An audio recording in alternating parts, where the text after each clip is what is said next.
വേദപുസ്തകം പറയുന്നു, നിന്റെ വിലാപങ്ങളെ ഞാൻ നൃത്തമാക്കും. Mourning turn to dancing. Oh hallelujah. ഞാൻ പലപ്പോൾ ചിന്തിക്കും, ദുഃഖിച്ചിരിക്കുന്നവരോട് എല്ലാവരും പറയുന്നൊരു കാര്യമുണ്ട്, ദുഃഖമൊക്കെ മാറ്റ്, ഒന്ന് സമാധാനപ്പെട്, കണ്ണുനീരൊക്കെ ദൈവം ഒപ്പമെന്ന് പറയും. പക്ഷേ ഈ ഡാൻസ് ആക്കുന്നത് ആരാണ്?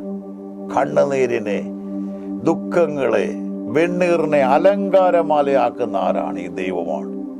യേശു പറയുകയാണ്, നിന്റെ കണ്ണുനീരിനെ ഡാൻസ് ആക്കി എന്ന് പറഞ്ഞാൽ, അങ്ങനെ ഡാൻസ് ചെയ്യണം. എന്ത് ചെയ്യണം? ആ പ്രതിസന്ധിയിൽ നിന്ന് ആ വ്യക്തി പൂർണ്ണമായി വിടുവിക്കപ്പെടുമ്പോഴാണ്. അതാണ് ഈ ദൈവം ചെയ്യുന്നത്. ഈ ദൈവം പച്ചവെള്ളത്തെ രുചിയും ഗുണവും നിറവുമുള്ള വീഞ്ഞാക്കിയ പോലെ കണ്ണുനീർ താഴ്വരയിൽ കിടക്കുമ്പോൾ അവരതിനെ ജലാശയമാക്കും. ഈ കണ്ണുനീര് ഒരു നൃത്തത്തിനായി വരും കാലങ്ങളിൽ ദൈവം വൻകാര്യം ചെയ്യുമെന്ന് പറഞ്ഞുകൊണ്ട് ഒരു സന്തോഷത്തോടെ ആയുസ്സിന്റെ ഒടുവരെ നന്ദി പറയാൻ ദൈവം ഇത് മുഖാന്തരമാക്കുകയാണ്. ആമേൻ.